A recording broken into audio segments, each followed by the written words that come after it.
नमस्कार विद्यार्थी मित्रों, हिंदी विषय में आज हम गद्य विभाग में यह दूसरा एकम नमक का दारोगा, इसका पहला तास हम देखते हैं। लेखक का नाम है प्रेमचंद। जन्म बताया गया है सन 1880 और निधन सन 1936 ईस्वी सन बताया गया है। प्रेमचंद के बारे में तो हर कोई व्यक्ति जानता है,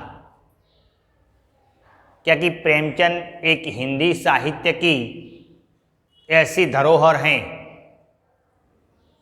कि ऐसा कोई भी व्यक्ति हो न हो जो प्रेमचंद के बारे में न जानता हो।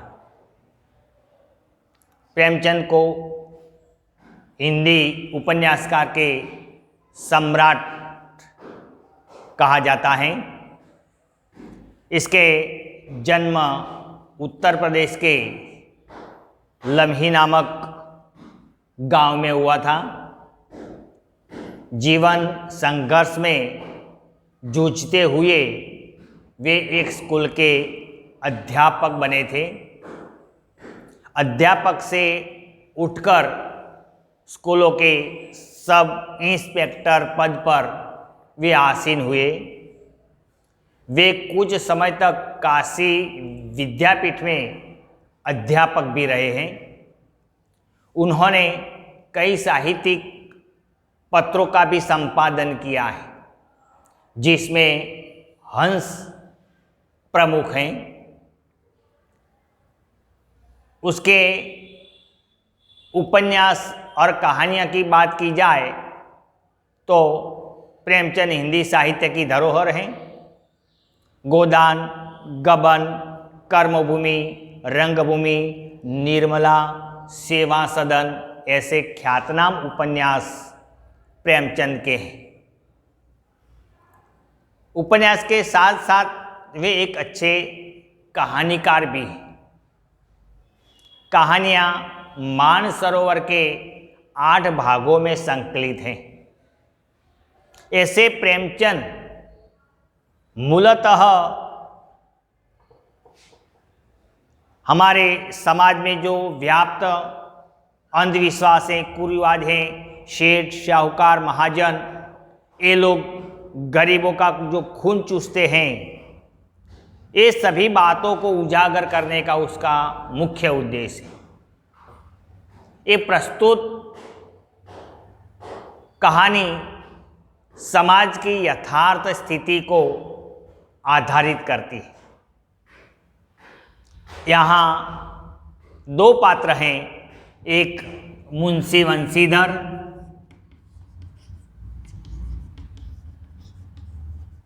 और दूसरा है अलोपीदीन। एक मुंशी वंशीधर हैं और दूसरा है अलोपीदीन। ये 2 पात्रों के बीच में यह कहानी चलती है। मुंशी वंशीधर हैं, वह एक प्रामाणिक व्यक्ति हैं, और अलोपीदीन व दातादीन हैं। इस इलाके के एक समृद्ध पैसादार व्यक्ति है। पैसों के बल पर उसने अपने सारे इलाके को अपने कब्जे में कर रखा है। इस इलाके के मूलतः लोग उसके कर्जदार हैं। वे लक्ष्मी को ही अपना बल मानते हैं। इस कहानी के अंत में अलोपीदीन मुंशी वंशीधर के सामने हार जाते हैं। अंत में सत्य की विजय होती है। कुछ ऐसी बात है इसके अंदर, हम देखते हैं इसको। अब अपनी किताब खुली रखें। नमक का नया विभाग। उस समय प्राकृतिक नमक का व्यवहार करने पर अंकुश लग गया था। उस समय की बात है कि प्राकृतिक मतलब कुदरती नमक जो मिलता था, वह नमक का व्यवहार करना, लेन देन करना, उसके पर रोक लग गई थी। ले बेच वह रोक दिया गया था। इसलिए व्यापारी गण चोरी छिपे नमक का व्यापार करते थे। इसलिए जो व्यापारी गण थे न, वे व्यापारी गण नमक को चोरी छुपे से लाते और अपने मनमाने पैसों में वे बेचते थे और इसी प्रकार वे धन कमाते थे। जब एक कुदरती चीज वस्तुओं का व्यापार करना बंद हो गया तो ये व्यापारी गण थे वह बैठे रहे नहीं, वे चोरी छुपी से नमक लाते और अपना कारोबार चलाते थे। नमक का नया विभाग खुल गया था, घूस देकर काम हो रहा था और अधिकारियों की जेब भर रही थी। यह नमक विभाग का नमक का एक नया विभाग खुल गया था और नया विभाग खुल जाने के कारण जो व्यापारी गण थे वे घूस देते थे, रिश्वत देते थे, नमक खरीदते थे और लोगों के अंदर अपने पैसों में, अपने मनमाने पैसों में वे बेचते थे और इसी प्रकार वह अधिक से अधिक धन कमाते थे।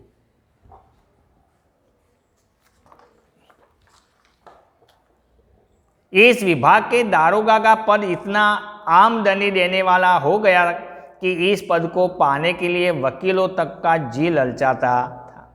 इस विभाग का जो दारोगा पद है, दारोगा એટલે मंत्री का पद, या नमक विभाग की जो देखभाल करने वाला व्यक्ति हो वह, तो ये पद के लिए वकीलों का जी भी ललचाता था, क्योंकि यह विभाग में रिश्वत ज़्यादा मिलती थी। सरकारी जो पगार मिलता है उन पगार से ज़्यादा रिश्वत मिलती थी।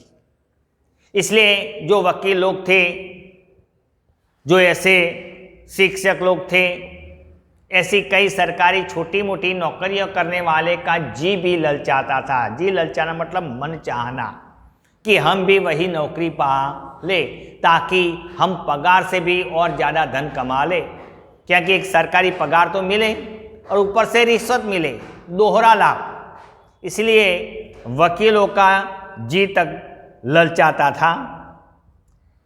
उसी समय मुंशी वंशीधर भी रोजगार पाने की इच्छा से घर से निकले थे।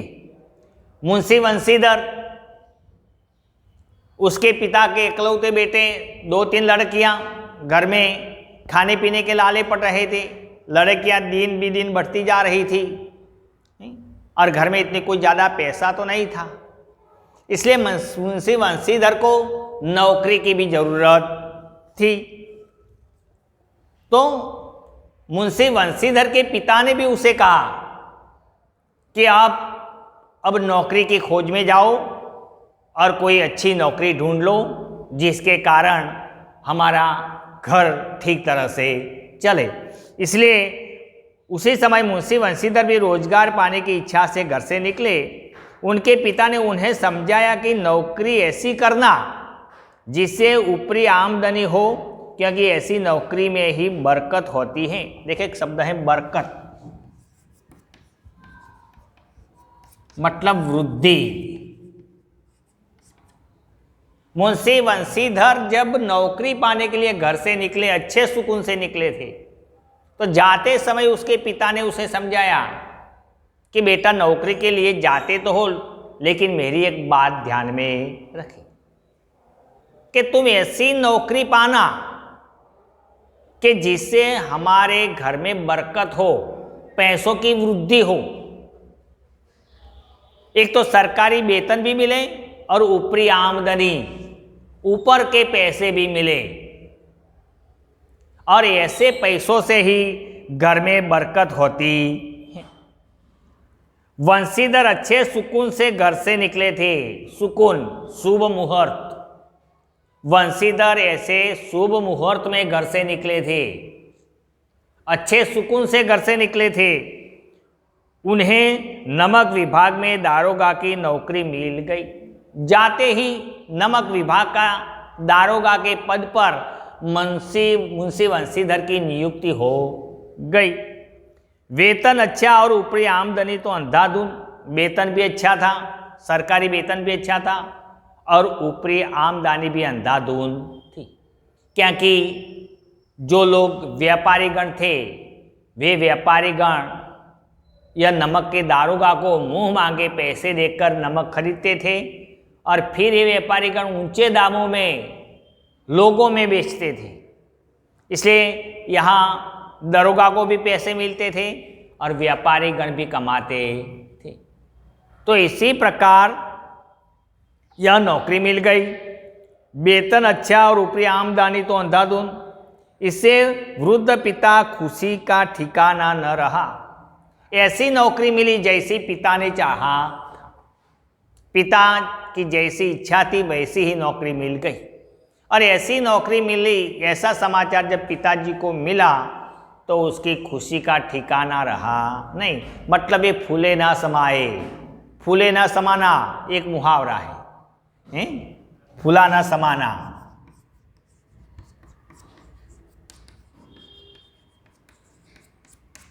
बहुत खुश होना।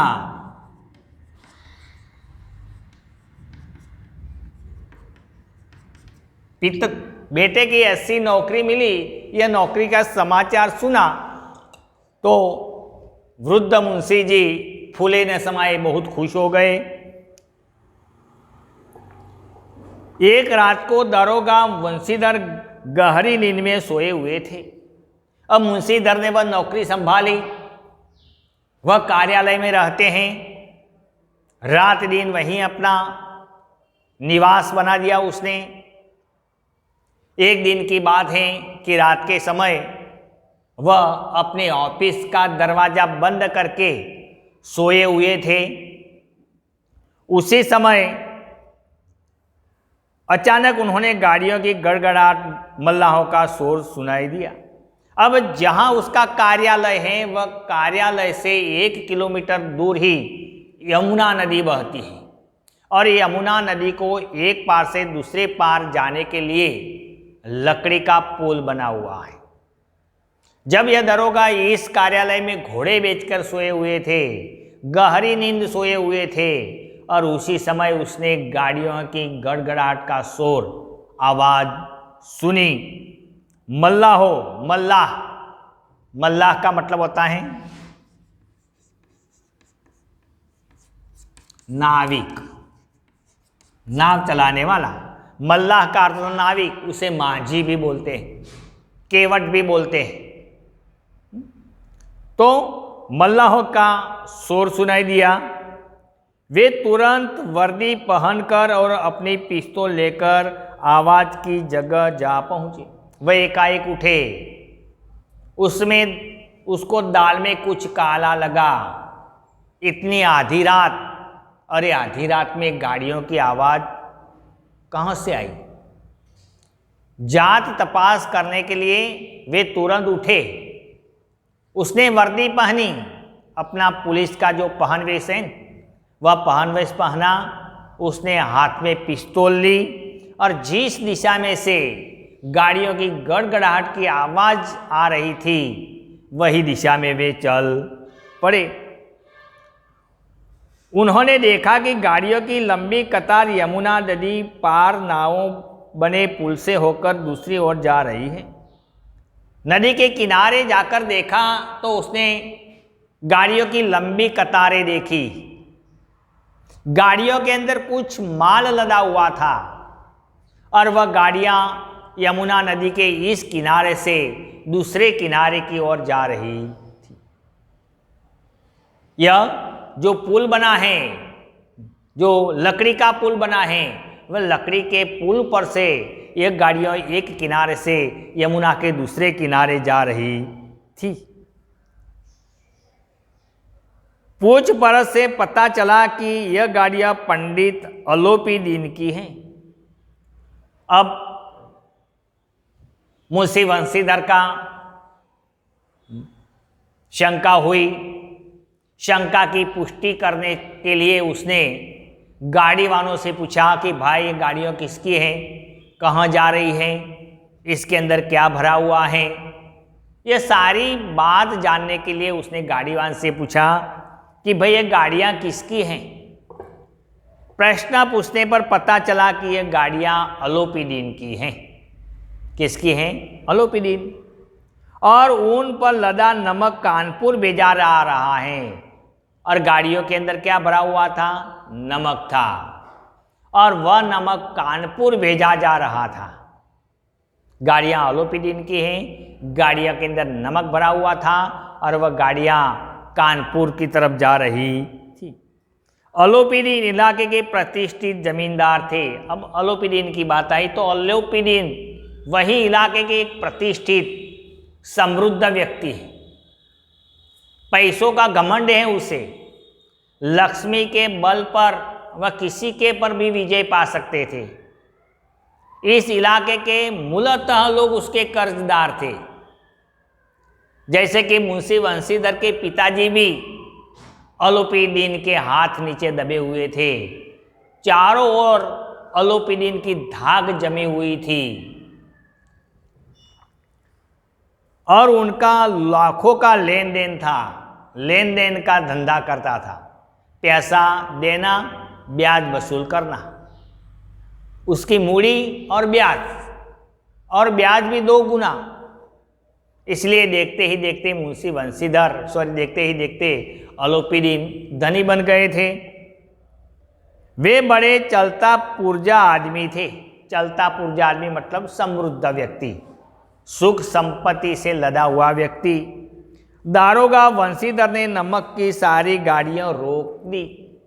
अब मुंशी बंशीधर ने वह गाड़ियों को पुल पर से दूसरे किनारे पर जाने दी नहीं, वह सारी गाड़ियों को वहीं की वहीं उसने रोक दी।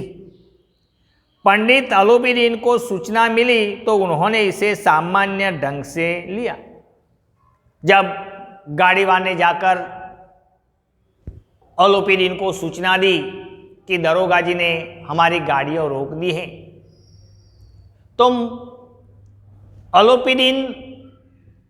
मुंशी बंशीधर ने हमारी गाड़ियां रोक दी हैं, तो अलोपीडिन पर इसका कोई असर ना हुआ।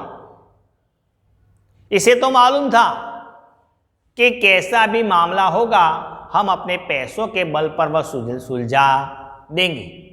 इसलिए वे तो आराम से धीरे धीरे गाड़ी, सजी हुई गाड़ी में धीरे धीरे आ रहे थे।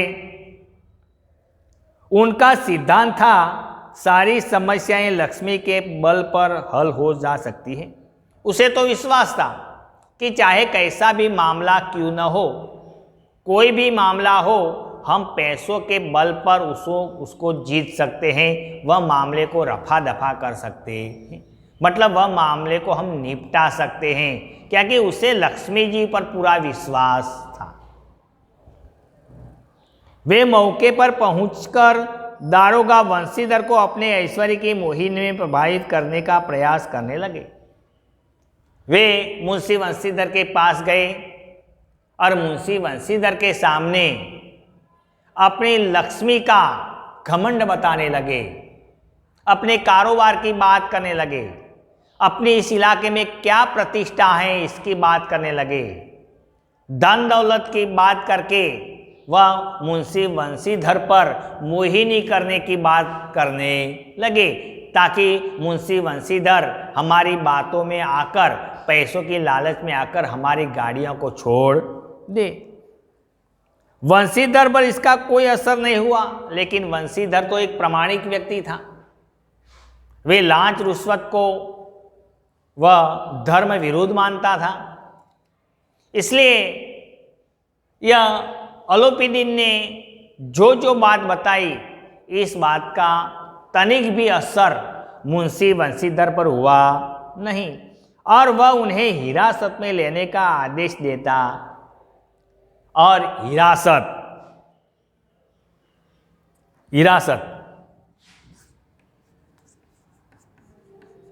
मतलब गिरफ्तार। और मुंशी बंशीधर अपने सिपाही बद्दू सिंह से कहते कि बद्दू सिंह, इस अलोपीडिन को हिरासत में ले लो। तो वह अलोपीडिन को हिरासत में लेने के लिए बद्दू सिंह को आदेश देता है। बात बनती न देखकर पंडित अलोपीडिन दरोगा बंशीधर को अपने मुख्तार से 1000 रुपये देने का आदेश करते हैं। अब अलोपीडिन को लगा कि इसके पर हमारे बल चाल का कोई असर होता नहीं। इसलिए अपने मुख्तार अपने सेवक से कहते हैं कि 1000 रुपये की नोट या 1000 रुपया तो मुंशी वंशीधर को दो। तो सेवक ने 1000 रुपये मुंशी वंशीधर के सामने रखे, लेकिन मुंशी वंशीधर पर इसका कोई असर हुआ नहीं। पर दरोगा ने कहा कि 1000, 1 लाख देकर भी आप मुझे सच्चे मार्ग से नहीं डिगा सकोगे। मुंशी वंशीधर ने कहा कि 1000 नहीं, 1 लाख रुपया देकर भी आप मुझे मेरे सच्चे राह से हटा सकोगे नहीं, मुझे मेरे कर्तव्य परायण से आप डिगा सकोगे नहीं। पंडित अलोपीदीन 1 से 5, 5 से 10, 10 से 15, 15 से 20 और अंत में 40,000 रुपये देने की पेशकश करते हैं।